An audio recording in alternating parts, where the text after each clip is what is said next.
probably one of the most influential writers in sci-fi around today, the one, the only Andy Weir. Andy, this is such a delight, and I'm going to say up front, we want to science the shit out of this. Okay. The amount of secret authority and power that she had was just very cool. Still don't understand how a book that is basically a whole bunch of algebra word problems ended up becoming a bestseller. You have this baby, it's been online, it has this fan base. All of a sudden, you have Matt freaking Damon shooting it. How does humanity get off this planet? He wakes up, wait a minute, ramens through everything in threes. And I thought, oh, cool, I'll read the next book.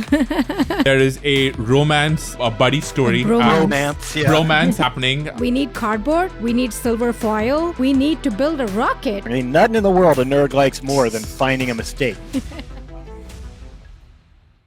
Hello, everyone. We have a treat for you today. This is somebody that Aarthi and I have been fans of for quite a while. We've read all of his books. We obsess over everything he does. He is a New York Times best-selling author. You've seen a movie, The Martian, based on his book on the big screen. Probably one of the most influential voices and writers in sci-fi around today. The one, the only Andy Weir. Andy, this is such a delight. And I'm going to say up front, we want to science the shit out of this. Okay, sounds great. Thanks. We've always wanted to use that line, and it's great that you're here. We're such big fans. You know what's funny is I did not write that line. It's associated with me because it's associated with The Martian, but that line is not in the book. It's only in the film. I know. Yeah. It's only in the film. It's only in the trailer. Drew Goddard, the illustrious, talented Drew Goddard came up with that line.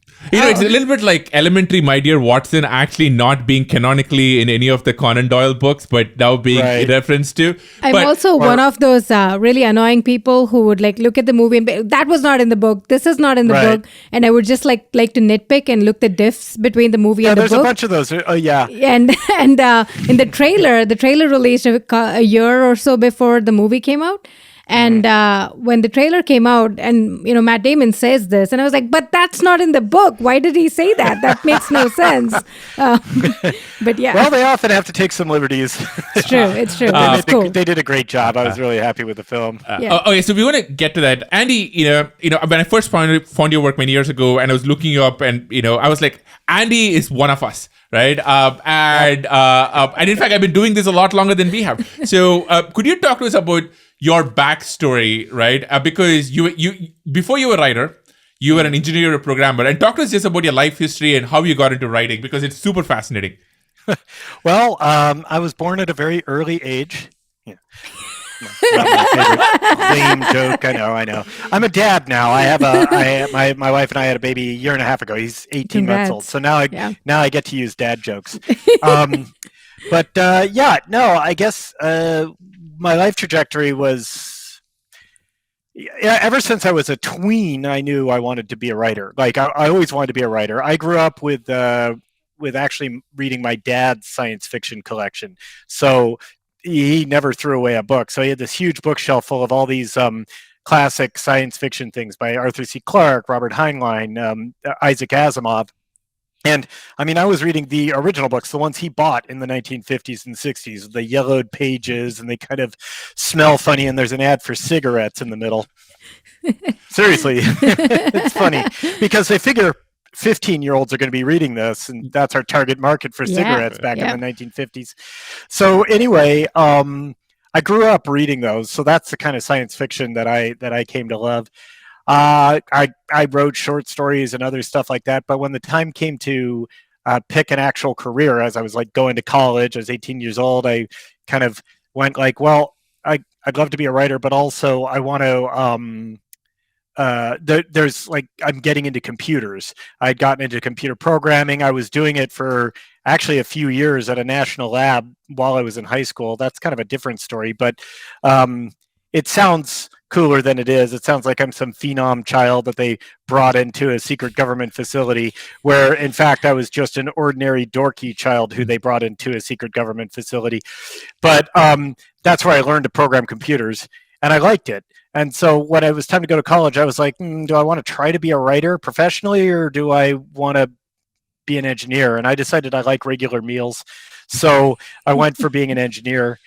And I went to college for about 4 years, ran out of money, and then just went into the industry. At this point, it's around 1994, and if you like knew how to turn a computer on, you could get a decent paying engineering job because we were just so much more in demand than we were in supply. So I worked for various companies. I mean, I somewhat famously, I worked for Blizzard Entertainment for a while. I was one of the programmers on Warcraft 2. And then, I was in the industry for about 25 years, but the whole time I always wanted to write. So let's see, now moving forward, where it's about 1999, I was working for America Online, and they merged with Netscape. Kind of gives you the date, gives you a feeling for how long ago that was. And when they merged with Netscape, they laid off a whole bunch of people, including me. So I ended up with some severance and some stock options that I sold, and I had enough money to last several years without having to work. So I took that time and took a sabbatical, which means didn't get another job. And I spent that time writing a book. And that book was called Theft of Pride, and it sucked. That was actually my second book. My first book was called The Observer, and I wrote that while I was in college. These are full-length novels. And The Observer sucked really bad. That was like literally the first novel that I'd ever written. I'd written a jillion short stories and stuff, but this was my first novel, and it was pretty terrible. And I knew it was terrible. The Theft of Pride was much better, except for it was still bad, although I didn't know it was bad. So I spent 3 years writing and then trying to get published. Theft of Pride, and I had the same tale of woe that every author encounters, which is no one's interested, can't get an agent, just couldn't get any traction. So after 3 years, I went back into the software industry, and this wasn't a sad Charlie Brown music situation. I like being a software engineer. I like programming computers. It's fun. And I'm good at it, especially, as later in my career when I had decades of experience, right? And so I just did that, and I would write on the side. As the internet became more and more of a thing, I had the ability to acquire an audience. And so I was writing short stories and serials on my website and just posting them for free. I had a mailing list of regular readers. You could just sign up for my mailing list, and I'd email you when there was a new story posted. And I think I accumulated about 3,000 regular readers, which sounds impressive until I tell you that it took me 10 years to do that. Like 10 years of just slowly adding content to my site, goofing off. So anyway, one of the serials that I was writing was The Martian. And so I was posting it to my website, about a chapter every month to 6 weeks. I would post a chapter. People would give me feedback. Sometimes I'd make changes based on their feedback. My 3,000 readers were hardcore dorks, right? Like these are the nerds of the nerds, right? And so that's who I was writing The Martian for. I figured I wasn't thinking of it as a mainstream appeal. In fact, at this point, I had given up on ever being any sort of actual published author. I was like, okay, these are the hardcore nerds who are actually reading what I'm writing. So I'm going to write a book for the hardcore nerds. I'm going to write a book that actually details the math on like everything that I do. I still don't understand how a book that is basically a whole bunch of algebra word problems ended up becoming a bestseller. But anyway, so I was working on that, and I had like 3,000 fact checkers, right? I mean, they would tell you right away when something gets wrong. I mean, nothing in the world a nerd likes more than finding a mistake. I know, I do it all the time. I love it. And so time went by, I released chapters, and then I finished. And then I started working on my next stuff, and I got emails from people saying, hey, I really love The Martian, but your site is awful and I hate reading things on it, which is true because my website was just typed into Notepad. I made the HTML code myself. It was just the, blue hyperlinks, white background, black text, the Soviet tractor factory equivalent of a website. Love that aesthetic, by the way. It's so retro. So love that aesthetic. Yeah, can't be beaten. I mean, like there are MySpace pages made by people who were 14 at the time that are like way nicer than my website, right? So then people said like, hey, I want to read it on an e-reader. So I made an e-reader version of it and posted that. And then other people are like, I don't know how to download a thing and put it on my e-reader. So I figured out how to self-publish through Amazon, which is really easy. And then I set the price to the minimum that Amazon allows, which is 99 cents. And then from there, it really took off. It was kind of lightning in a bottle. It started selling very well. It got a lot of high ratings. It got to the bestsellers in science fiction and then in all of Kindle. That's when I ended up with an agent and a book deal, and then the film deal, and all this stuff happened really quickly. The book deal and film deal came together 4 days apart. Wow. Okay. Wait. Walk us through that, right? Because like you have a small audience, you still have your regular full-time job as a developer, and then things start happening, right? You get a book deal, which is for folks who are not aspiring writers, it's huge. It's huge, and then it's huge. It was like the culmination. It was like the biggest fantasy I'd ever had in my life. Like it was like what I'd been dreaming about since I was 12, and like random out. What happened was, an agent contacted me and said, "Hey, do you have an agent? Because I think you could sell The Martian as a print deal, as a print book." And I said, no, I don't. And he's like, "Okay, I'd love to be your agent." He's still my agent to this day. Oh, nice. Great guy named David Fugate. And then Random House expressed an interest in The Martian, and I'm like, "Well, talk to my agent." And then so he negotiated that deal. And then at the same time, 20th Century Fox wanted the film rights. To be fair, that at the time, everybody told me, "Don't get excited about that." Anything that's selling even remotely well, anything that's making even a ripple in the literary world, film studios will come secure the film rights. They do it through an option process, which for any of your listeners that don't understand how that works, it's when they buy the film rights from you for a book, they give you a bunch of money. But what they don't want to do that for every book, because they want to secure the rights, but they don't want to pay that much money for every book.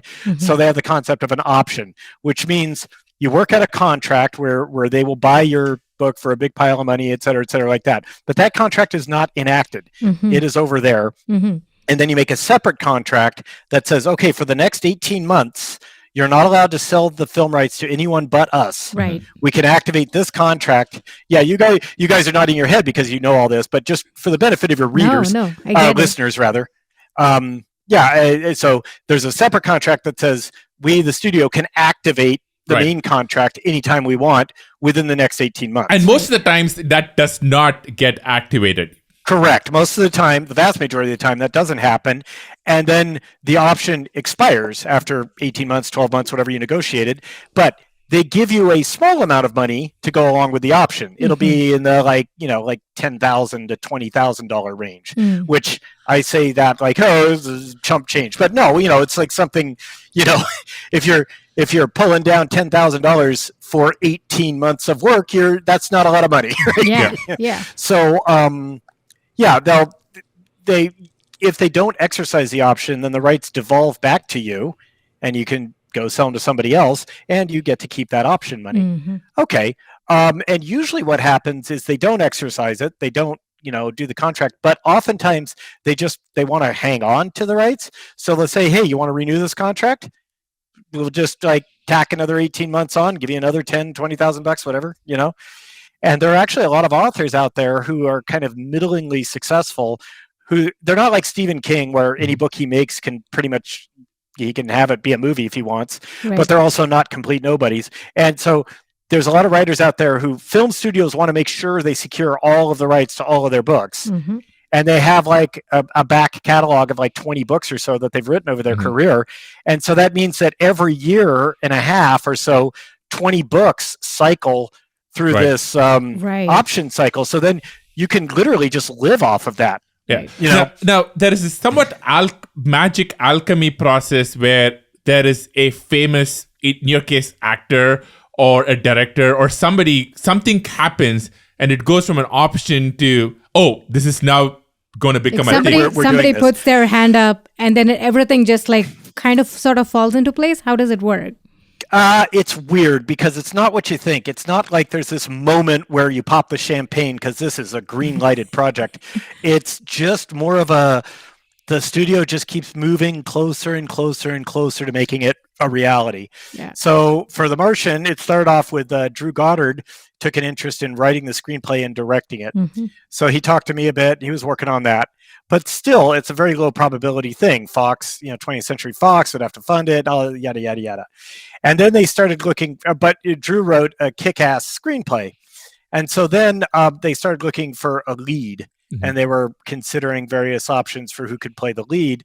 And then that's when things started to really happen, because Matt Damon took an interest in it. Do you know how that happened? Like, what did he? They sent it out. They sent the screenplay out to like actors.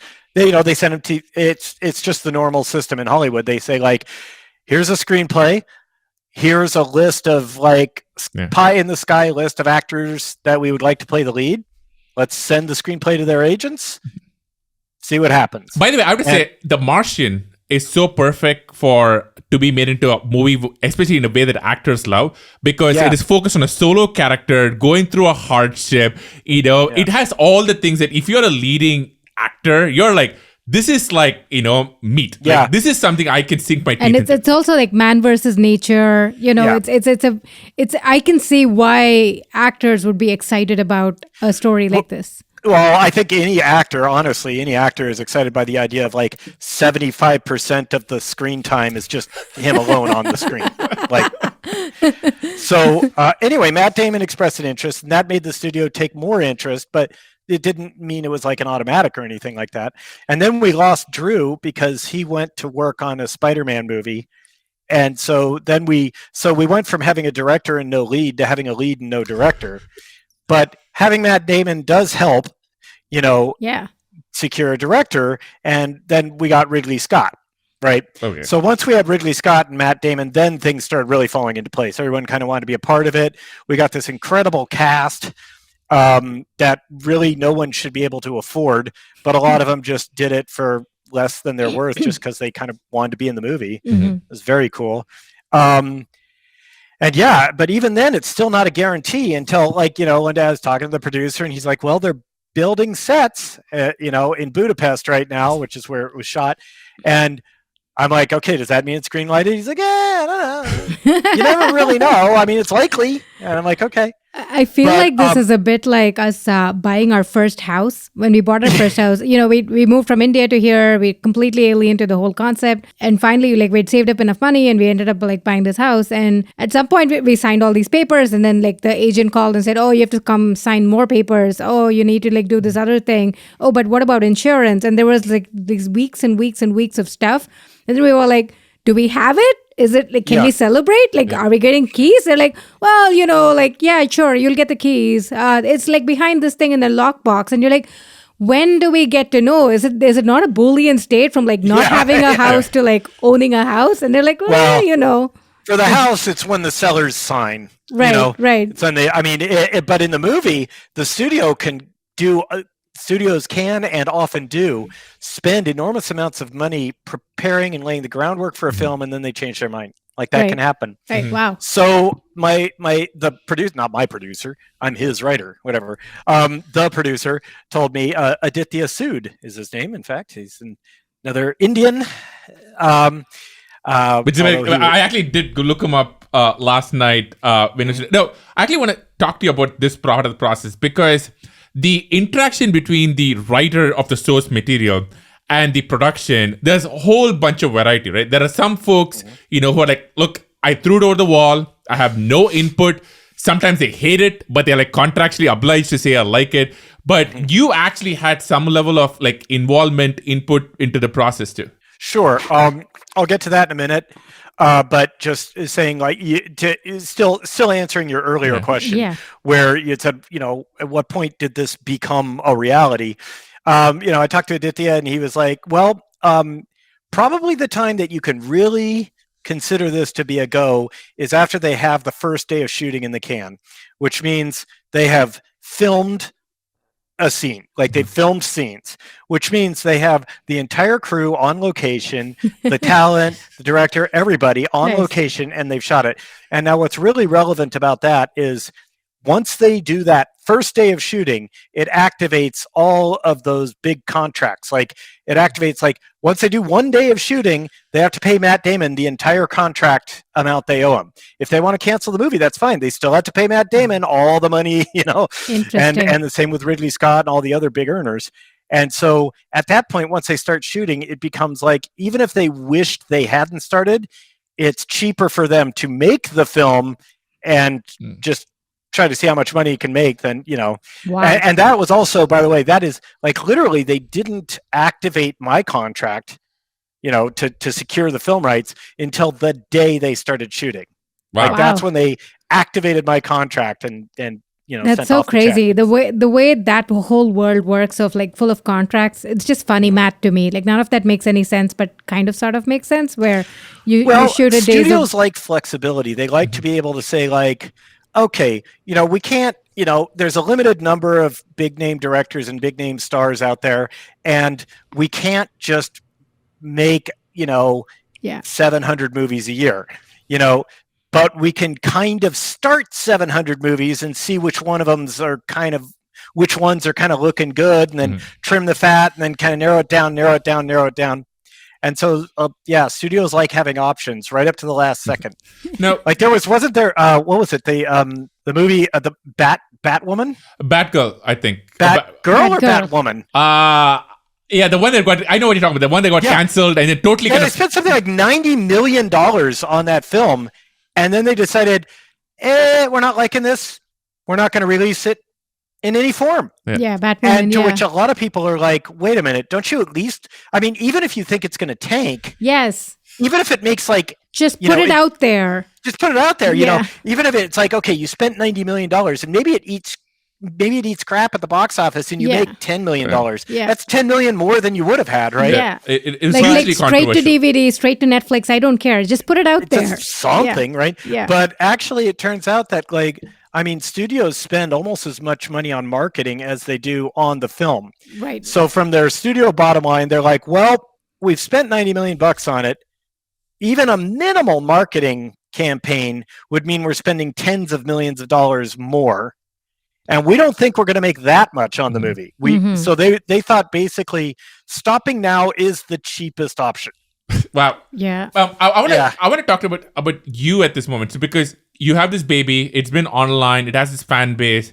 All of a sudden, you have Matt freaking Damon shooting it. I know. What was your emotional state? How involved did you want to be? How was that moment like for you? Well, when I found out all that, I had to lay down. So bear in mind, at this time I was still an engineer. I was in my cubicle fixing bugs and stuff, and then periodically running off to a conference room to take a call about my movie deal. And then back to fixing bugs, Did your peers know at the office? Did they know? Yeah, everybody at the office knew what was going on. Everybody was cheering me on. I loved where I worked. The last engineering job I worked at was at a place called Mobile Iron. And what we did there was we made security software for mobile devices. Yeah. I could go into depth about what we do, but it would put everybody to sleep. The point is, it's basically a B2B company. It's like businesses. We've used Mobile Iron. Yeah. Yeah. And while the software is boring to the layman, it was interesting stuff to write. It has to do with all these security protocols and stuff like that. The team I was on was all really awesome people that I enjoyed working with. I liked my managers. I was the tech lead on it, and I just really enjoyed my job. So I just kind of didn't quit. So I kept working there, even though they were filming the movie. I think, I left. I finally left Mobile Iron because I got another book deal to write another book, and I had a year to do it, and so I had to go full time on the writing, and that is the only reason I left Mobile Iron. Yeah, I can totally imagine this picture, which is somebody's like, Andy, have you fixed that bug? And he's like, don't talk to me. I have Matt Damon playing my book. Don't talk to me like that. No, it's nothing like that. When I was at work, I was all about work, but people were very excited, and they were so positive. They were all just cheering me on. They were so. When the film came out, by the time the film came out, I had already left the company and stuff like that. But the company had like the whole company went to the theater. Oh, that's so nice. cool. They invited me, so I went with them, and so we all went to the theater together to watch it. That's cool. That's awesome. It was awesome. Did things change for you on did you start getting invited to cool Hollywood parties? What happened? What was do you see any change over time or pretty much overnight? No, not the social event Yeah. kind of stuff. Like I'm not part of the Hollywood scene, but I mean, I ended up with lots of meetings with lots of like producers and stuff, and say, hey, let's talk about any other ideas you have and stuff like that. So I have the ability to get in the door Right. and pitch ideas. Right. And I have pitched many, and none of them have been picked up. So there's no Yeah. there's no automatics. You've got your idea has to be something they think is good. They're not going to give it to you based on sheer. Well, I mean, maybe if I was like Stephen King or something, but not if I'm me. I got to come up with something that makes them interested. I did get as far as a pilot getting shot for CBS. I pitched a show that was just going to be called Mission Control, Right. and it was about the lives of the flight controllers at Mission Control. Now, there's a space station and stuff like that, but the main characters are the flight controllers. And it's about stuff they do, and I wanted it to be kind of a mix between like House and The West Wing. I wanted it to be like, ooh, this is a big, famous, powerful government agency. You're seeing what's going on in these important people. And then at the same time, every episode would have some scientific mystery of something that's going wrong on the station that these guys need to fix. Oh, wow. And I thought that would be really cool. And we shot a pilot, and I think the pilot was pretty good, but CBS just decided against it. You know, speaking of, sorry, just one segue here. Speaking of, government agencies, one of my favorite characters is Eva Stratt. I feel like she's just as much a hero of the story. For Project Hail Mary. Just the amount of secret authority and power that she had was just very cool. Like you would not expect that to be like a government person. She's normally. such a fun character to write, and because I think we've all had that fantasy where wouldn't it be nice if you could just say, oh, all that bureaucratic red tape? No, Exactly. we're not doing it that way. We're doing it this way. That's Because so I awesome. said so. Yeah. Well, wouldn't that be awesome? And Eva Stratt can do that. Yeah. And does. Because I want to get to Project Hail Mary, who the characters from, and Artemis and Jack. I want to touch about, because one fascinating thing about you is your life as a programmer and your life as a writer. Now, one level, obviously, a lot of your books are so technical, so nerdy in so many details, and that makes sense. But Brandon Sanderson once said that when he started writing, he had to stop coding because he was kind of itching the same parts of his brain of problem solving. Do you think being a coder helps you in some ways to be a writer? Oh, yeah. Lots of ways, actually. So first off, it helps me because, my books are all very problem-solving based. So my books are the books that a software engineer would write. Yeah. You know what I mean? Yes. So that helps a lot. Also, my books are so intensely scientific that I end up often writing software to help me solve the problems, which is also cool.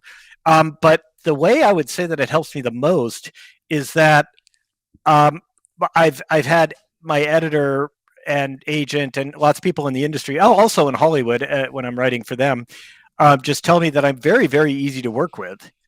And that comes from a software background where I'm used to spending a lot of time on a project, turning it over, and then getting told 1,000 things that are wrong with it. In other words, writing software and then getting bug reports, right?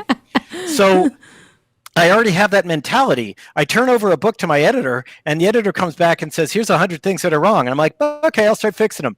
I guess being an engineer makes you humble, is what it does. It makes you humble about the work that you're working on. You'll be proud of it, and you'll work really hard on it, and you wouldn't like someone dissing it too much. Yeah. But in the end, you also acknowledge that, you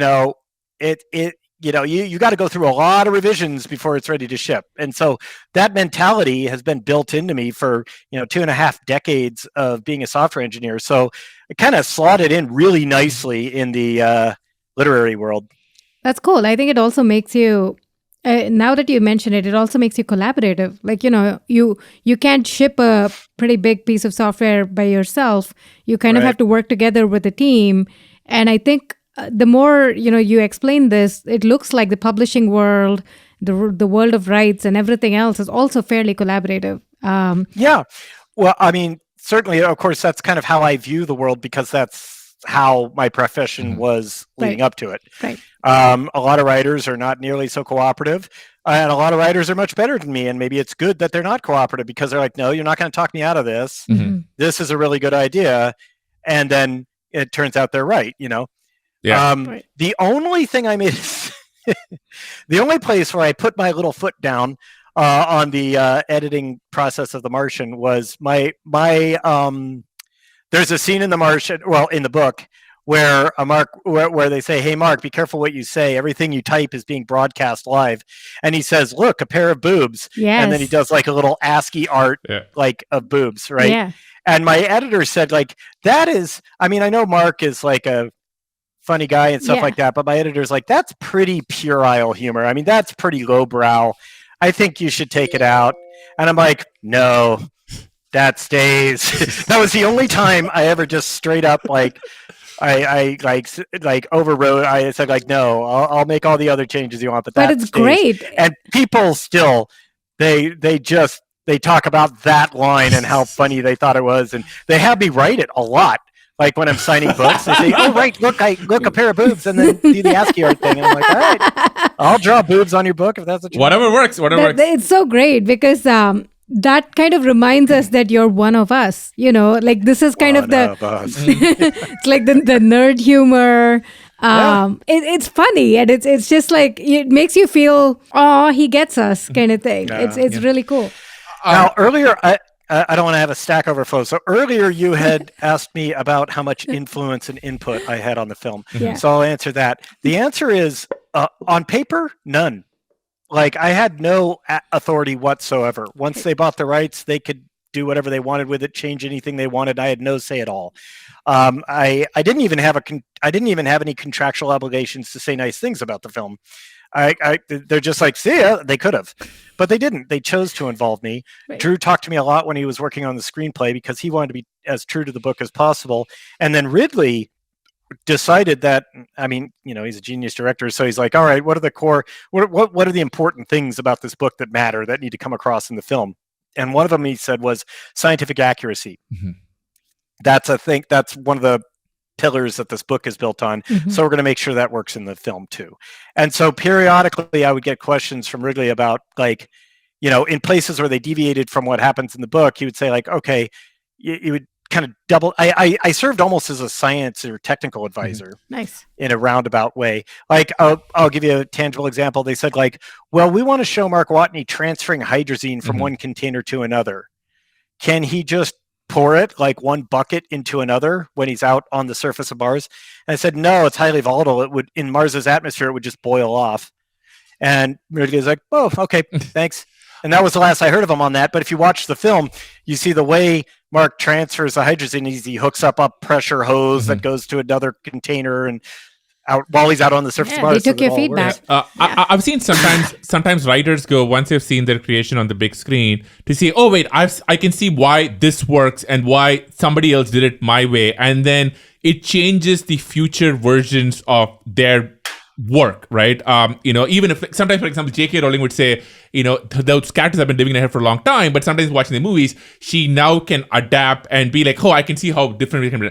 Has anything about The Martian made you go like, I see how they did that. That's interesting. And has that shaped you as a writer after? Well, they stayed really true to the book. I mean, they did not deviate much at all. Mm-hmm. And the only places where they deviated were mostly omissions. Like he had a lot more problems while he was on Mars in the book than he did in the film. Because if he didn't do that, the film would be like 6 hours long, right? So, yeah, I mean, the only thing is, like, in my mind, I imagine Mark Watney as being sort of a dorky, scrawny guy, not this really good-looking, you know, Matt Damon. And the same for Commander Lewis. I imagined her as being older, like maybe in her late 50s, kind of thing, because she's the commander of a mission to Mars. You don't get that kind of post if you're like young, right? And I had established that she was a naval commander before that. Like, so she had a long Navy career and everything. So in my mind, I actually pictured Jane Lynch as Commander Lewis, like this no nonsense, white haired, short crop, but still healthy looking, fit, like kick your ass, like, you know, leader. That's good casting. And now, don't get me wrong, Jessica Chastain nailed the role. She did fantastic. But I definitely did not imagine someone as attractive as Jessica Chastain when I thought of Commander Lewis. Okay. We wanted to talk to you about Project Hail Mary, which, by the way, in my mind, as amazing as Martian is actually, even better and, your best work to date. And I want to ask you this in a very particular way because you're going to dig into Project Hail Mary, but I would love for you to talk to us about the origin and the process of how such a book came about. Because when I look at Project Hail Mary, there are so many things going on in there. There is a first contact story. There is a romance, a buddy movie, a buddy story. Bromance happening for sure. There's also a flawed character, but not flawed enough that the readers, get turned off. And obviously, there's a bunch of science that lesson. So there's a bunch of stuff, but maybe talk to us through the ideas that come together where in your head in the book. So talk to us about the whole process of how Project Hail Mary came to be. Well, although the final product looks pretty smooth, Project Hail Mary is a bunch of different unrelated story ideas that I glued together. I had it in mind for a while about the idea of a guy waking up with amnesia aboard a spaceship. I didn't have anything beyond that, but I thought that's kind of cool. And like working out that you're on a spaceship that's constantly thrusting, or you'd be like, wait a minute, and the thrusters are, you just even figuring out that you're aboard a spaceship would be interesting. I also had an idea for a long time. I'd wanted to do like, hey, what if we had a mass conversion fuel, something that turns matter into light and use that as propellant, which is like, would be like an incredibly efficient form of fuel in terms of specific impulse, which is kind of the tyranny of the rocket equation is what that helps overcome, which is just basically the more accelerating you want to do in space, the exponentially more fuel mass it takes. But if the fuel is absurdly efficient, like you're converting it into light, then that it's still exponential, but it's a much shallower curve. Right. So that was an interesting thing. And of course, like any science fiction author worth his salt, I've always wanted to do a first contact story. So after The Martian, I got another book contract, and I was going to work on this book called Zhek, Z-H-E-K. Now, Zhek, I was convinced was going to be like my magnum opus. I was sure this was going to be what I'm known for. Like The Martian, like Zhek was going to be my Lord of the Rings, and The Martian was going to be kind of my Hobbit. It's like, it'll be famous and stuff, but Zhek is going to be the thing I'm known for. Zhek is what people will be cosplaying at conventions, That's for sure what's going to happen. And it was this monumental, huge story, this massive epic that I was going to tell over multiple books. And it was soft science fiction. So there's faster than light travel, there was telepathy, and all this other stuff. And like, I just, got to work on it, and I said, there's so many cool things I can do here. And I got about 70,000 words into it after a year of working on it. 70,000 words in. For reference, The Martian is 100,000 words. And that's when I realized it was unsalvageably bad. Why? Like, there were many problems. First off, the story was just crawling along. Remember I said there's this amazing epic thing? Well, the end result is there were like 47 things going on all at the same time. And so all of them were moving along very slowly. It's almost like I was writing a season of a TV show rather than a single cohesive book. Got it. And so there was that, and then so it wasn't moving nearly fast enough. The overall, and I was still in the first act at 70,000 words. So I was like, this is going to be some 900-page tome that nobody wants to read. And like, it's just the characters weren't working out. The ideas weren't working out. I don't know, just everything felt wrong about it. And so I told my publisher, I'm like, this is not working. And I don't think I can salvage it into something that works. Can I back burner this and write a completely new book instead? Right. And they said yes, because they had been reading my chapters and they agreed that it was in trouble.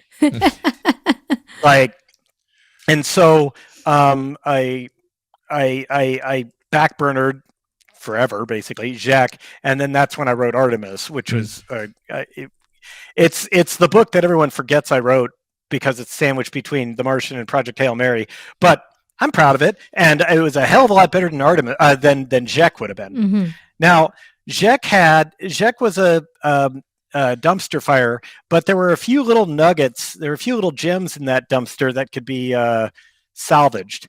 And so some of the elements of Jek were things that I stole and put into Project Hail Mary. And one of them was that Jek had this kind of magical fuel called black matter. If you shined light at it, it would mass convert that light into more black matter. Right. And if you ran it through a magnetic field, it would go the opposite direction. It would emit light and consume that mass. So it was a mass conversion fuel. I didn't bother to explain how it worked or anything like that, but that concept was in Jek. And also the lovely and talented Ava Stratt was in Jek originally. She had a different character name, but she was that character of someone who is basically granted unlimited authority and is a no-nonsense person. Although in Jek, she was very different, actually. Her personality was different. In Jek, she was a medical doctor, and she was literally a sociopath. Well, she was literally had no conscience at all, and had to have things explained to her. It's why can't you? So, but she was the sociopath you root for because she's doing the cutthroat thing. So Ava Stratt is a much more likable version of that. She's not a sociopath. She just has a very clear objective in her mind. She's what we're doing defines whether or not humanity survives. So I will do anything to make that happen. Right. And, sometimes she might feel bad about it, but she's there's nothing more important than this. But anyway, so these are all elements that I ended up gluing together, and they kind of came together nicely into Project Hail Mary.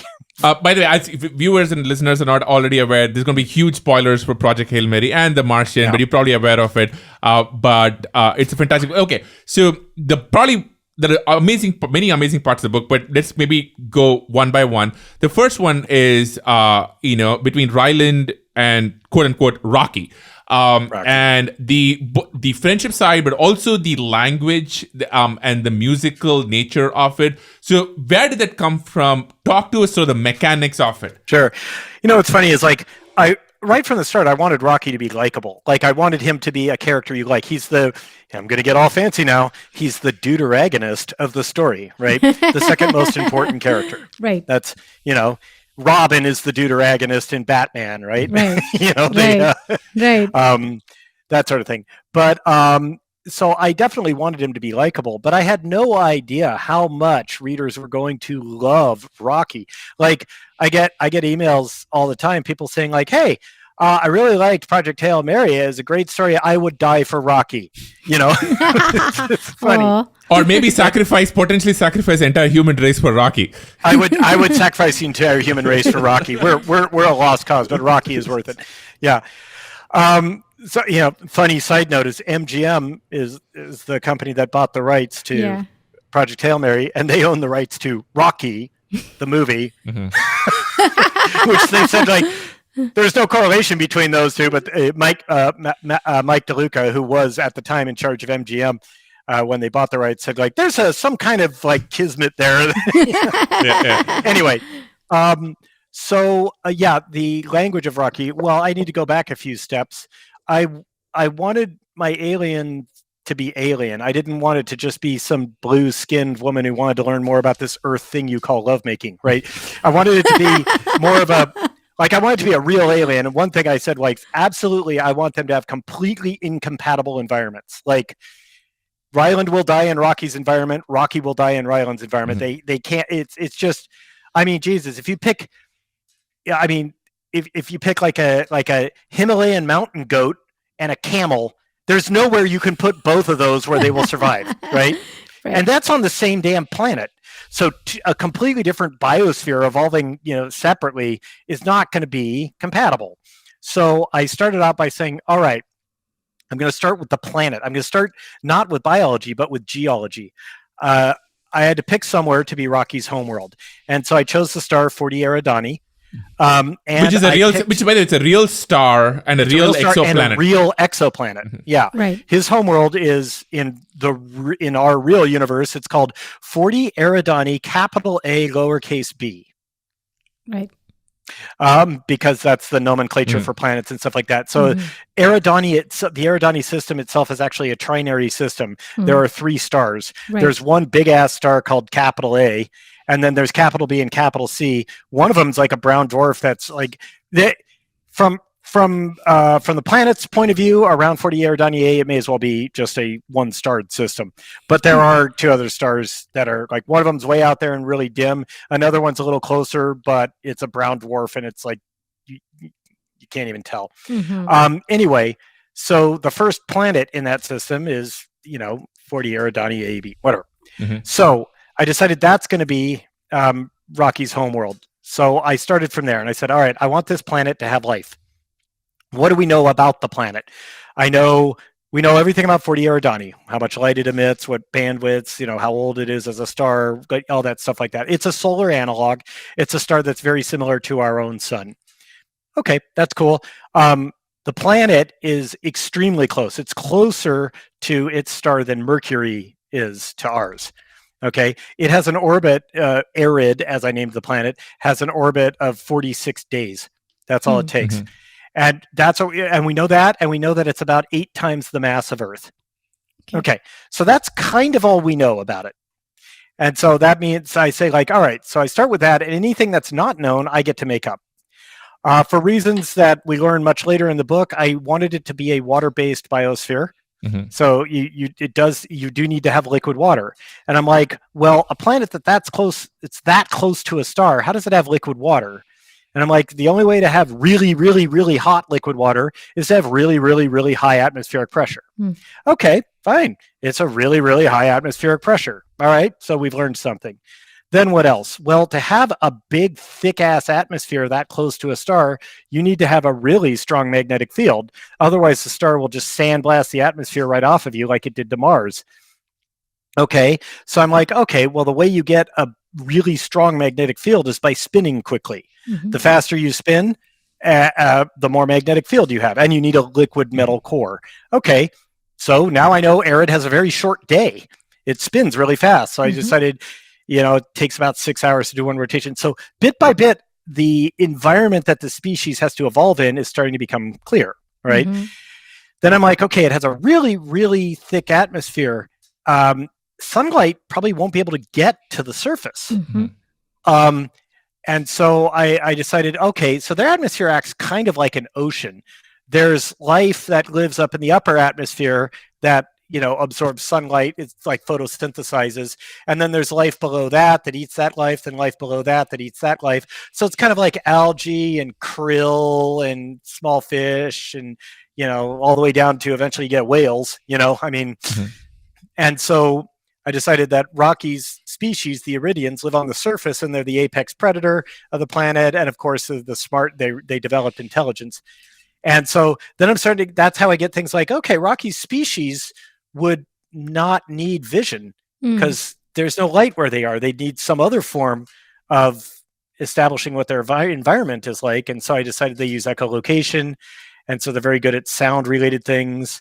Also, I decided when there's a lot of gravity, it's probably better to be squat and flat rather than tall. And that's, I decided, and a lot of it was just me taking liberties. I'm like, I want a rock-looking spider thingy, When all of the predators and prey on the surface use echolocation, having a rocky carapace makes you look like a rock.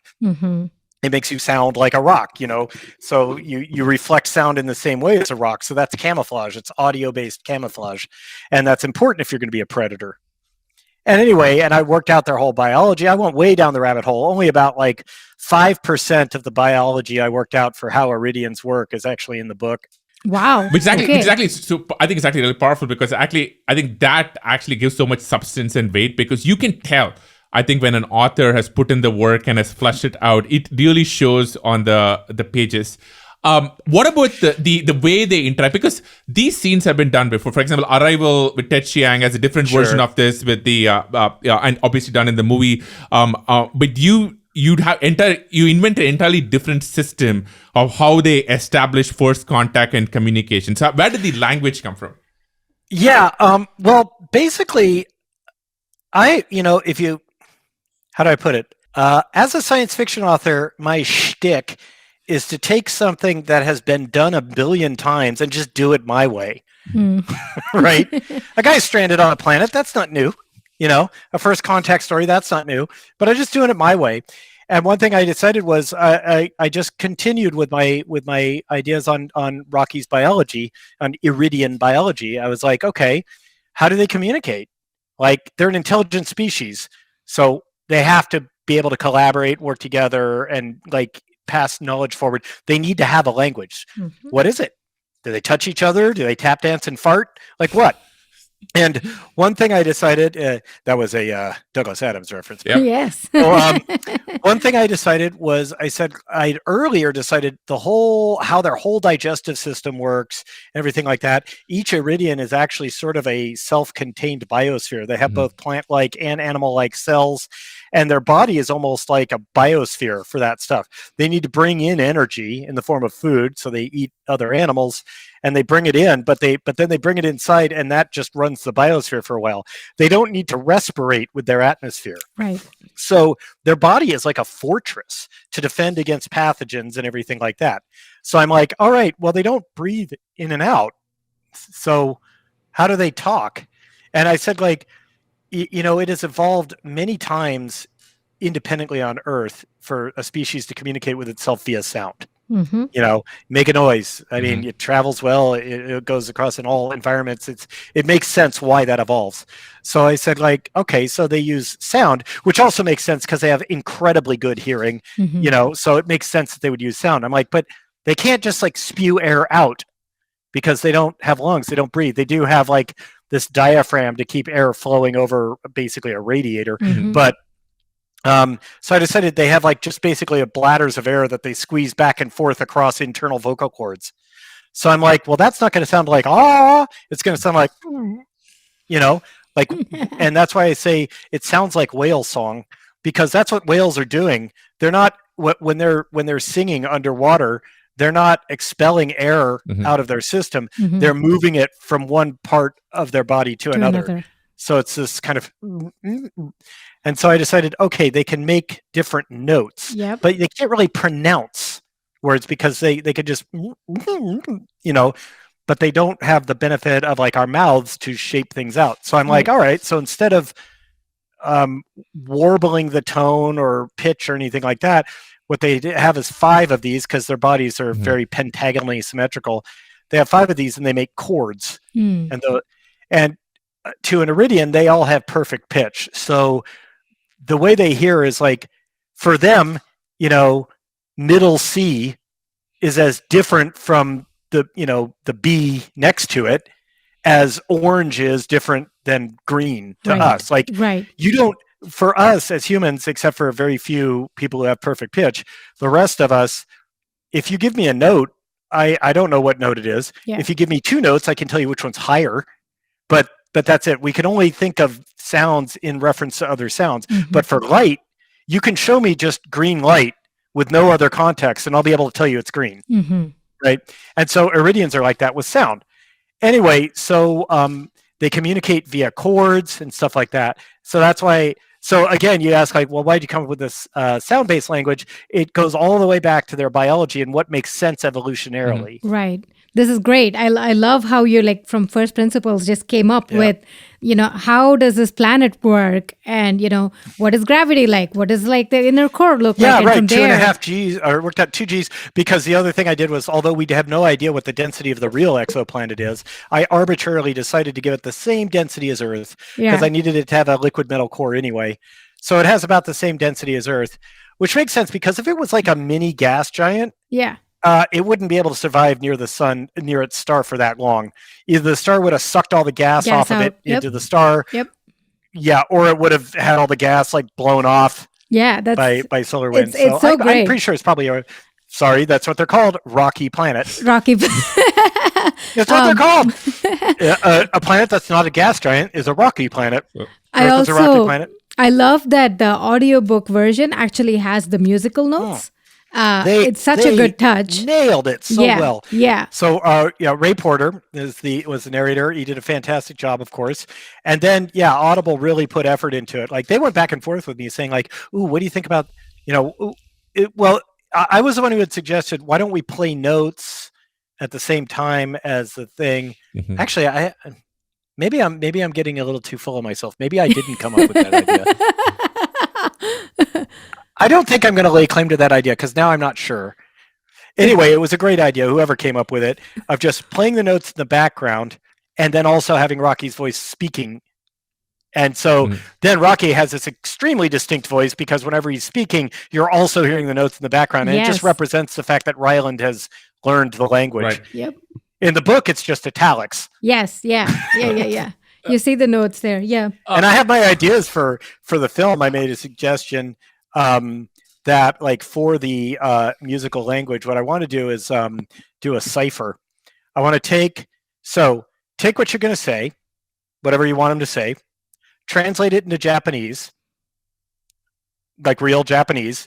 Japanese is very convenient because it only has 46 unique syllables. Mm-hmm. Okay. Actually, there's more than that because there's a couple of diphthongs, but really it's like less than 100 unique syllables. Okay. Assign each one of those syllables in advance. Assign every possible Japanese syllable a chord, a set of notes. And then translate whatever you want to have Rocky say into Japanese and then play that sequence of chords. And then you will have an internally consistent language. Like a language, yeah. You basically can analyze it as deep as you want. It will always make sense. That's great. It's just Japanese. It's like Klingon. I mean, you could do it with another language, but English, for instance, believe it or not, we have something like over 15,000 unique syllables that can be said. Bear in mind, strengths, that word is a single syllable. Oh, wow.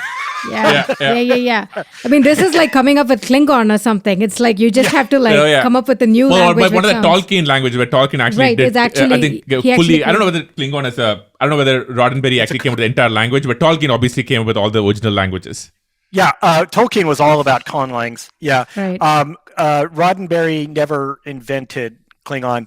The actual language of Klingon was invented. I don't know who. People know who, but I just don't. It was looking it up. It was really fleshed out by someone for the film Star Trek VI. Oh wow! Here we go. So it was. I just looked it up. It's Mark Okrand was invented. So he invented it in 1984, and then kind of like flushed out. So there we go. Wow, amazing. Yeah. And it was really put into use in Star Trek VI. So in Star Trek VI, where the Klingons are speaking Klingon a lot. Yeah. And that it is. I will say, there are something like between 10 and 20 people in the world who were raised speaking Klingon natively. What? Oh my God. That's like next level. First of all, I'd say this is the first episode where we've gotten into the mechanics of the Klingon language, which I love. And second is somebody should do a longitudinal study on those people and their psychological makeup and how did they fare after when they were adults? Did they give them an advantage? It's in the Wikipedia page for the Klingon language. And what happened for all of them is as they got a little bit older and started interacting with people other than their parents, they ditched the Klingon and went to their normal language. Yeah, if they were in Germany, they were just speaking German. And it didn't stick. I will say, and they just spoke some normal language. I will say, you speaking about Erid and Eridian as such, and the whole like first principles. I love this whole segment that we just did, and that was great. We have an almost 4-year-old kid, a daughter, and she is really into space, and she's just showing all signs of just being. Did you raise her speaking native Klingon? No.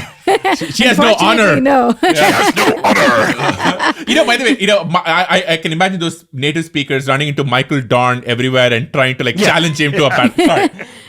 Captain, I protest. I am not a merry man. That's awesome. She seems like scientifically oriented, which makes us really happy. It's very early, but early signs She's of it. 4. Exactly. But I'll take it. And you'll take it, sure. And kind of similar to how you explained Erid and the atmosphere and everything. Like she comes to a couple nights ago. She's like, "We got to build a spaceship." And I'm like, "Okay, how do you do it?" Okay, let's and get to work. She's like, "We got to go. We got to be on a spaceship and we got to travel everywhere." And I'm like, "Okay, how do you do it?" She's like, "Well, we need cardboard. We need silver foil. we need to build a rocket, and we need to like make a rocket look like a cone at the top. And she's like got this whole like structure figured out. And she's like, and then how does it move? And she's like, Mama, we got to go to a lab and build a rocket with a cardboard. She's convinced that this is how you make it. This is how you do it. Yeah, her structural engineering chops may need some work. But it's great because she's like kind of sort of like seeing movies, TV shows, whatever, books, and reverse engineering a bunch of stuff to be like cardboard. That's like stable. Oh, yeah. Obviously. Yeah. Oh, yeah. And we got to like building build a material. spacesuit. And then she was like, I want a helmet, but I don't want it to be heavy. I want this Right, to be 'cause that's round. uncomfortable. Yeah. And she's like coming up with this whole thing from her world of like first principles. And it's kind of Bike like helmet. wonderful to see. I like Bike it. helmet. Get her a space-themed bike helmet. But I think maybe continuing on this theme, there. I mean, again, spend some time with like Elon Musk at Twitter and elsewhere, and he's obsessed with the idea of getting humanity as many planets as possible. And the Martian is actually very interesting because it actually shows you like a couple of decades in the future what is possible. So I am curious, right? Like there is often a loop between science fiction and actual science where an audience grows up with sci-fi and they try and make it happen, that inspires more sci-fi, and you get that. How does humanity get off this planet? By basically, I firmly believe just reducing the cost of getting mass into low Earth orbit. So what your buddy Elon Musk is doing, right? Right. Okay. Aren't you advising him on stuff? Not on the rocket stuff, on the 280 On the Twitter stuff, on the 280 right? character stuff, not the getting stuff into space. On the part. 280 character stuff. Different problem. Less But, structural engineering. But yeah, no, of reducing the price of getting mass to low Earth orbit. In my whole book Artemis, also known as Andy Weir's other book, is based on the premise of it takes place in the 2080s, and the price to low Earth orbit has been driven down far enough that once you get the price of low Earth orbit down, that also means you're going to get the price to translunar injection down and all that. And I said, this exists now in an economic system where a middle class person can save up their money or maybe even get a loan to have a once in a lifetime like trip to the moon. Like, so it costs the equivalent of what in today's money would be like about $100,000. Mm-hmm. You could do that. If you could go spend a week on the moon for $100,000, a lot of people would do that. You'd be limited by supply, not by demand, right? Right. And so it would become a profitable business venture, and that's what Artemis is. It's a city on the moon where they're right next to the Apollo 11 landing site, so it's a tourist destination. Well, and so what about maybe more futuristic? For example, in Project Hail Mary, you have the astrophages, which you talked about. That would be nice. If we had that, we'd be all over the solar system. Like, Arthur C. Clarke was always interested in sort of inertial drives. That was kind of a consistent theme in all the Arthur C. Clarke work, starting with Rendezvous with Rama, a bunch of others. So we had to, if you had to kind of put on a more sci-fi hat of things which could actually maybe become real and maybe get our, maybe we don't get dilithium crystals and get into warp factor 9. It always annoyed me when people went to warp factor 10. I was like, 10 is the limit, people. You can't get to 10. But what theoretical limit? What could propel us into space? Honestly, I think in the short term, it's just still going to have to continue being propellants. I mean, in the longer term, I feel like we're closer to the technology for a space elevator than a lot of people think. People think of space as really far away, but what space, it isn't that it's far away, it's just that it's really fast, right? I mean, space is just 100 kilometers that way. That's it. I mean, so the problem is, if you want to stay there, you've got to be going 7,800 meters per second that way if you want to stay up there, right? So a space elevator is just basically, I'm sure you guys know what it is, but it's basically a string with a counterweight sticking off of Earth such that the centripetal force of that weight is held out by Earth's rotation. Right. Then you can basically take an elevator up and down that string. And you're like, well, wait a minute, how did you acquire all that velocity? Where'd the energy come from? You're actually robbing it from Earth's inertia. But Earth is a planet. Planets are big. Earth has a lot of rotational inertia. It'll be fine. And so the problem with the space elevator is if you do all the math, you need a very strong material. You can't just use more of a material. If you say like, oh, I want a steel cable, well, it'll break because of the forces involved. Oh, well, do two steel cables. Well, the forces involved are caused by the density of that steel cable. So by making 2 steel cables, you've now doubled the mass that they have to hold, right, and doubled the surface area. So it still breaks at the same amount. So it's not enough to just use more of a strong material. You need to invent new, stronger materials. But as we get closer and closer to inventing those materials, if we get to a point where we can mass produce a material with a high enough tensile strength, then we could construct a space elevator. By the way, have you seen Foundation on Apple TV? In the first, you should, because I didn't watch it. Well, obviously, the book is legendary, but on the first episode, it's not really a spoiler. It's probably the best depiction of a space elevator on screen I've ever seen. So highly, the pilot is highly recommended. Now, okay. The other theme I want to ask you about is in Cixin Liu 3-body problem. There's a theory of the dark forest, which I think you know what I'm going to get to. But basically, the super simple version. So maybe you want to quickly explain what the dark forest problem is and the problems. Yeah, of the dark forest problem is that, like, due to the limitations of the speed of light, we can't we cannot have a back and forth communication with an alien species with in any reasonable amount of time. The problem is that, like, even if there were aliens at Alpha Centauri, which is the case in 3-body problem, the Trisolarians, as they are called, because they have 3 stars. That's 4 years for light to make a one-way journey, and then 4 years for it to make it back. So communicating at all makes it functionally impossible to kind of find out what the other people are up to, and it puts both species in a position where you say, my safest bet is genocide. Like, I don't know what they're planning, but I do know that my species will be fine if they're dead. And I can't take a chance on anything else. Now, that's the philosophy that the aliens use in the 3-body problem. I don't write very dark stuff. Like, I tend to write pretty kind of like lighthearted stuff. And so first off, in this first contact scenario, it wasn't some formal thing. It was like 2 nerds run into each other while trying to solve the same problem. Yeah. They have a common problem. Second off, I don't think there's any reason to distrust alien life. I don't think we've ever encountered any. But it's one of those things where it's like, why fight over resources when you currently have an infinite amount of them? So if you have the ability to travel to another star system, what does that one planet have that you can't just get somewhere else? Right. So that's one of my things that I've always had a problem with in like alien invasion science fiction, which I love, by the way. Love alien invasions. Can't get enough of them. But it's like, why in fact, that's what Zhek was about. Zhek was about aliens invading Earth. But again, I got to be me, and I'm like, why? Like, why? Like, when I wrote Artemis, I started with why. Why is there a city on the moon? Because all the answers that most science fiction stories have fall flat for me. Like, Earth is overpopulated. I'm like, okay, did they colonize the ocean floor? Did they colonize Antarctica? Because those are like a lot easier than colonizing the moon. It's like, oh, well, Earth got destroyed by environmental problems. I'm like, okay, couldn't you just, whatever you built on the moon, just build it on Earth?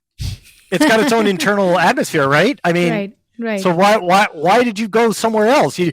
If you're going to build a hermetically sealed environment, you can just do that on Earth. Yeah. And it's like, oh, well, these people are persecuted. They're a persecuted minority who went to the moon. I'm like, if you can afford to build a goddamn city on the moon, you are not persecuted. Yeah. All right. Or no need to go after the blue people on Pandora. Yeah. Right. Yeah. And so, and so I finally said, oh, well, the only reason anybody would build a city anywhere is for business, and so they can make money. And so the tourism industry is the answer for that. Now, by the same token, I've always thought, like, why would aliens invade Earth? And if you look at all the reasons in all the stories and movies on why aliens invade Earth, they all kind of fall flat to me. Like Independence Day, the aliens in that are their native environment is pretty much the same as Earth. They're comfortable in our environment, and their computers are susceptible to our viruses. And their computers are susceptible to our hacks, but whatever. They're comfortable in their environment. So what they do is they're like locusts. They go from planet to planet that's Earth-like, and like take it, use up, consume the natural resources, and then move on. I'm like, okay, what resources are on Earth that you can't just get from a planet that doesn't have a bunch of people with guns? Right. Like, what do you need? Name an element. Name anything you're looking for. What do you want? You want water? Go to Europa. It's free. No one will fight you there. Like, you know. By the way, I think this is actually a problem which Douglas Adams solved, which is, we don't want to take over the Earth. It's just like a random bureaucratic act, and you just happen to be in the way, which I find a lot more believable. Oh, yeah. Yes. Yeah. And then also there were the cricket warriors in the third book. And they were more of the Dark Forest approach. Yeah. They were the cricket warriors in So Long and Thanks for All the Fish. Were like, oh, other life forms exist. It's all got to go. Yeah. But the jokes aside, like I grew up idolizing Carl Sagan, right? Contact, the metal plate which the Klingons wind up shooting, on Voyager. All of that was my childhood, right? Star Trek 5. That's when that happens, is in Star Trek 5. Oh, yeah. So that tells me you've watched Star Trek 5 recently. I watch a lot of Trek. I watch a lot of Trek in my lifetime. But I have a Trek piece of person which I'm a Trek, which I'll tell you off air later about our son. But the point is, like, I grew up on that stuff, right? But the three-body problem, the trilogy, made me actually wonder, hey, do we know how the other people on the other side will react to this? Because you're putting out these signals saying like, hey, here we are out here, and in Contact, of course, famously they beam back the Nazi broadcast, for example. But the three-body problem, for the first time, we were like, hey, we don't know anything about how the life forms on the other side will interpret, react, act to this, and maybe we should hold off. It may be a little bit more sympathetic to the idea than what I was before. Yeah. I mean, that's the idea of the three-body problem. And in fact, as the books go on, the way that humans get revenge on the Trisolarians is by broadcasting the Trisolarians' home planet location out into space, and then some other species goes and eradicates them. Oh, yeah. It's like, fuck you. Sorry. Okay. F you? Oh, yeah, well, F you. Okay. I want to talk about writing a little bit. So I sort of try and write thrillers on the side, and they're awful and terrible, each in their own way. And Brandon Sanderson talks about two kinds of writers. There are the architects who outline every single thing. They have everything in place before they put a word to paper. And then what he calls the gardeners. Like, for example, George R. R. Martin is a famous gardener. He's like, let me write these characters and see where they develop and where they go. I am curious, two questions. One, and they're not binary, there's kind of a spectrum. Which camp do you find yourself falling into? And two, for beginning writers, people who want to be a writer, people who want to be you, what advice do you have for them on the spectrum? Well, so where I am is somewhere in the middle, I think. I mean, I generally have in mind major turning points of the plot, and then I kind of meander from one to the other. And sometimes in my writing, I'll be like, oh, over here, this would be way more interesting. And I'll restructure parts of the plot. When I started writing The Martian, my original plan was it was just going to be just Mark on Mars, the whole book. It's just his log entries. And then he was going to make it all on his own to the Ares 4 landing site, and he was going to be there when they landed, and they were going to be somewhat surprised, right? So I fall somewhere in the middle. I generally have the major plot points, like I told you about The Martian, all that. But generally, I have the idea. So for Project Hail Mary, for instance, I knew how it was going to start. I knew some of the main plot points, and I knew what the last scene was going to be. I knew that final scene is where we were going. And so that was kind of cool. And I loved that concept for a final scene so much that I'm like, okay, definitely we're going to work toward that. I did not expect that. Like, I did not expect that final scene. That kind of, caught me totally off guard. And I think you and we chatted a bunch about the ending. And I think we were like, was that the best ending we could do? And we thought about it and we were like, actually it's very satisfying. Like Yeah. it felt very well-rounded and Yeah. satisfying. It's just it gives him the ending that he gets to be a teacher Yes. and he gets to hang out with his best friend. Yes. Oh yeah, Like it's that's- great. I would say the part of the book, huge spoiler, the part of the book which hugely surprised me was when he chooses to go save Rocky rather and basically put the whole human race at risk, right? Which achieves not really. well, not necessarily, but which achieves a bunch of things. I think, one, obviously you get the culmination of the friendship, but also it validates Eva's decision, which and makes her a good person, which I think so it kind of solves so many things at the same time. Yeah, I wanted to have his character arc. I consider my biggest weakness as a writer to be character depth and complexity. Everybody loves Mark Watney, but nobody would call him a literary character, right? He is a literary character in that he's a fictional character that exists in a book, but he doesn't have depth or complexity. He has no arc. At the end of the book, his personality is exactly the same as it was at the beginning. He didn't undergo any change of opinion or ideology. He's not a different person than he was at the start. Mm-hmm. He has no depth. All you know about him after reading the entire book is that he's smart, kind of sarcastic, and didn't want to die. I mean, the same can be said about me. He's you, by the way. All three of those things. I would say, but Mark Watney, if you read the book, and we got to watch RV, he's basically you, right? I mean, like watching your interviews on YouTube, we're like, you're basically Mark Watney. Like that's he's just me. you. Yeah. He's just pure. Mark Watney is just purely me. And then, believe it or not, Jazz Bashara in Artemis is also just me. So I've considered myself. I've always considered myself weak on characters and depth and complexity. So when I was writing Artemis, I said, like, all right, I want a character with an arc. I want her to grow as a person and realize she's made some mistakes and become a better person. I want her to be flawed. I don't want her to be perfect and stuff like that. And I'm like, who's flawed? Me. I'm flawed. And so basically I based her on kind of my personality quirks that I had when I was in my 20s. Mm-hmm. And so a lot of people say, like, wait, the main character is like a 26-year-old Saudi woman and you're like a 50-year-old white dude from America. How can you say that that's a self-insertion character? No, she really is. When I was in my early and mid-20s, I was like theoretically smart, yet consistently made bad life decisions, right? I was always looking for an easy way to do something rather than just putting out the effort. And that would always cause me more problem. I was my own worst enemy, right? And so I put all that into Jazz.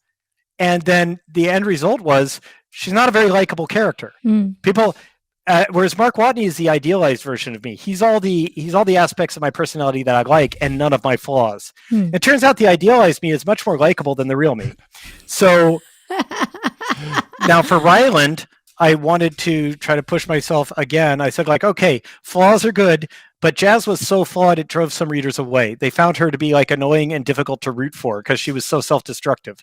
So I'm like, let's dial that back. Let's make the flaws a little more less self-destructive and more like, Ryland has like cowardice issues and also one of Ryland's main flaws is he's naive, and I said, also, this was the first time for Project Hail Mary. It was the first time I created a character that I said, like, okay, he's not just going to be based on me.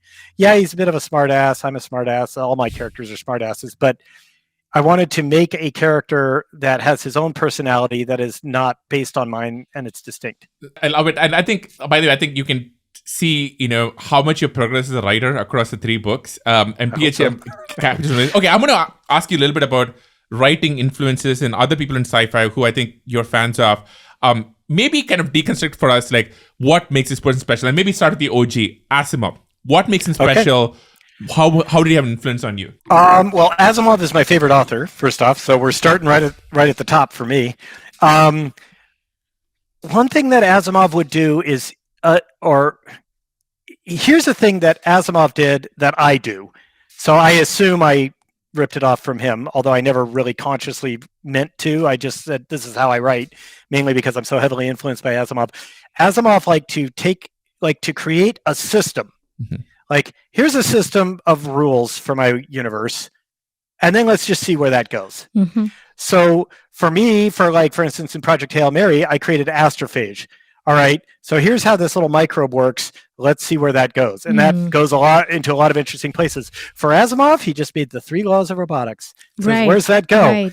And so I, Robot, which is my favorite book, I mean, on any given day, I'll have a different favorite book, but my go-to answer when people ask me that is I, Robot, is a bunch of short stories on just all the directions that you can end up going with these simple rules and all the really interesting things that can happen as a result of these very straightforward, simple rules. Right. So that's one thing I love to do is say, like, here are the rules of the world I've created.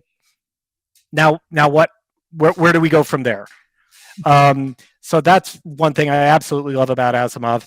And he just made multiple different series that were amazing. I would say how many tech companies? There are so many tech companies that have been inspired by the idea of psychohistory, right? Sure. The idea of psychohistory has inspired, and obviously, and so the Foundation and Hari Seldon. I mean, there are so many different franchises from Asimov, which ultimately is so prolific. Okay, next writer, Arthur C. Clarke, who was actually my childhood OG idol growing up. Love Clarke. Clarke was really cool because he was I have my holy trinity: Clarke, Asimov, and Heinlein. I also like Einstein, but for different reasons. Asimov, Clarke, and Heinlein. But anyway, Clarke is part of my holy trinity, and of them, he is the one that's closest to being the hard science fiction author.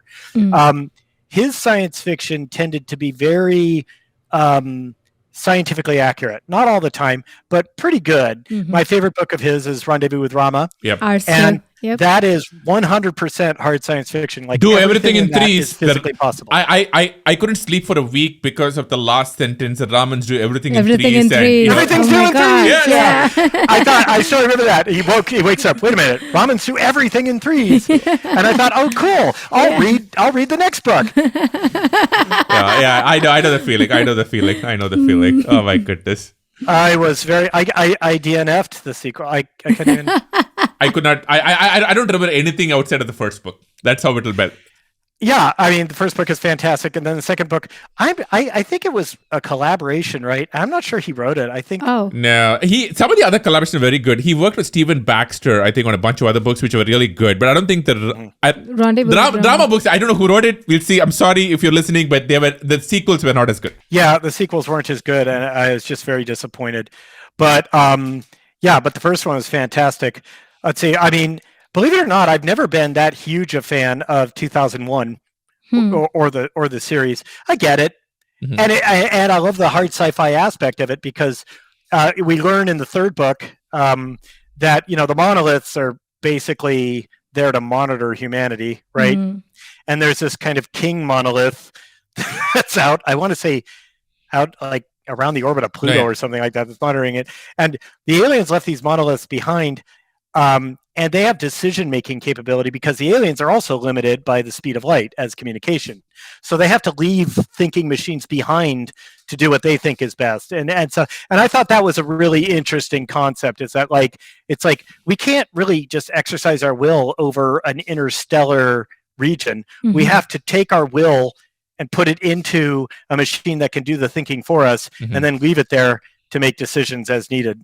And hopefully make decisions that we would want. I had a odd thing because I read 3001, which is the third. Actually, 2061 is the third book. So I think I read 3001, the fourth book first. Okay. And so it's actually a very good book. It's actually a very good book because it actually wraps up the whole storylines with the Sentinels and all that. And then because the first book is kind of hard because the movie's version is so good. Oh my God, it's full of stars and yada yada. But the book is actually hard to read. Okay, I'm going to get to a contemporary person, Blake Crouch. Okay, love Blake. What about him?